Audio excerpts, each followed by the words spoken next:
Marie. Hey, Joe. Hey guys, do you remember him from Stockville?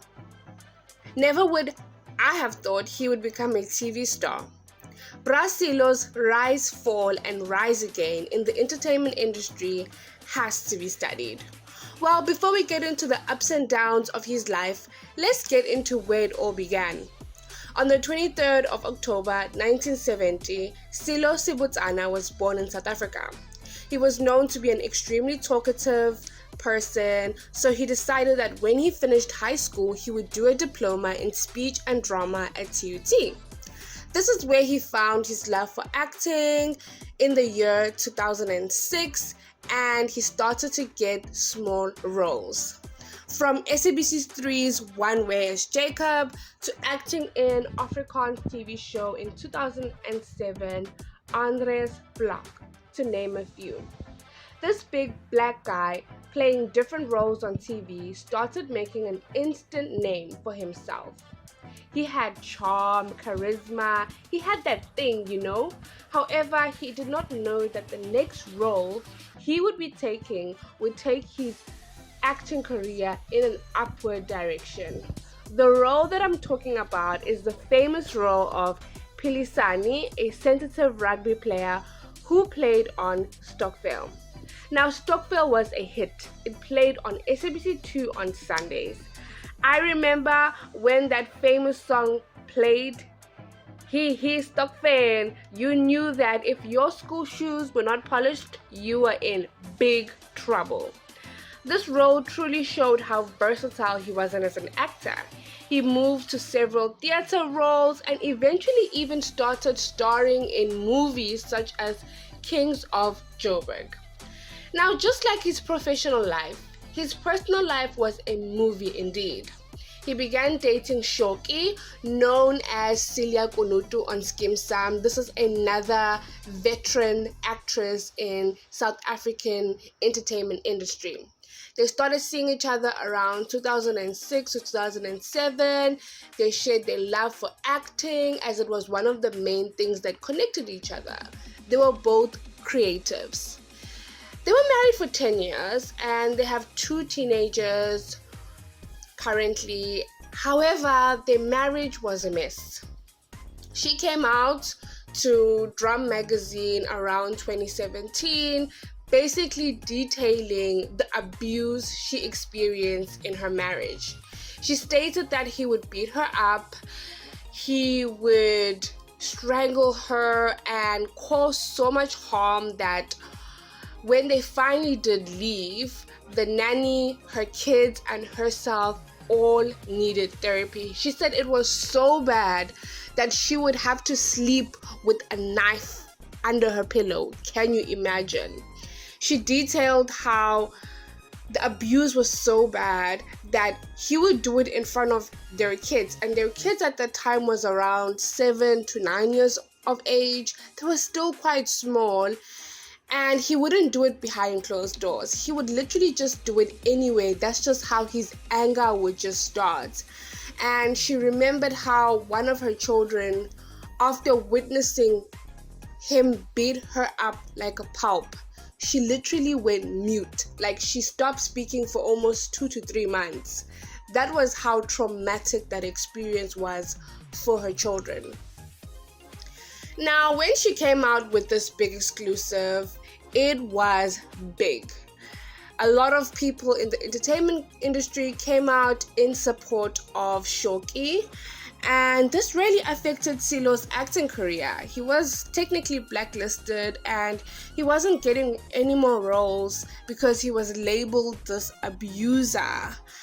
Now, in the year 2025, he has risen on social media for his antics. Now, you have seen his different TikToks where he's singing old house music or popular songs which have been in the entertainment industry for years. You see him become theatrical. I mean, this is an actor. What do we expect? And how he's portraying himself on TikTok is basically as this funny character which has led him to become an instant hit sensation on TikTok. Now, this is very ironic, especially since it is quite shocking where his love for TikTok came from. And the timing is something that a lot of people have questioned, because if you look at Shoki and her daughters, they're both very creative as well as they have a fashion line. So they have started using TikTok as a form of advertisement, as a form of content creation. So if you do go on TikTok, you will see either Shoki or one of her daughters on your For You page at least one time. So a lot of fans have speculated that Sello's abuse did not just go from physical, but it most likely is also something which has stemmed to become psychological, because he most likely have seen his daughters and his ex-wife on social media, and the only way he can be able to torment them is through him now becoming more popular than them. Can you imagine? Because he has no longer control over them, because she has a restraining order against them as well as the kids. And if you actually watch one of the interviews that she did, she had stated how she even felt that her character as Celia Konutu threatened him, because remember, she became like an instant sensation with her character as Celia Konutu on TV. So she felt like her becoming bigger than him threatened him. So whenever she would come back from home, he would just find every little excuse to actually go at her and attack her. And this actually is quite sad. Now, obviously, when he started becoming a big thing on TikTok, people started saying, hey, why is he getting supported? Why are we actually glamorizing him? Why are we actually making him this big hit sensation when he does have a lot of serious accusations behind his back? And they felt like this is actually the reason why we are living in a GBV community which is so high, because we actually glamorize abusers and they actually feel like there's no consequences and they can just continue with their lives while their victims are actually at the brunt of this.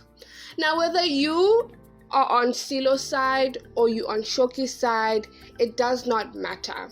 At the end of the day, a family was traumatized by one man who unfortunately never got punished for it. Do comment down below your thoughts on this whole situation. Do you think Sello is ever going to come back on TV? And do you think that South Africans need to stop supporting him? We have come to the end of today's video. Don't forget to like, subscribe, and hit that post notification bell down below. Till next time, love and light. Bye. Mwah.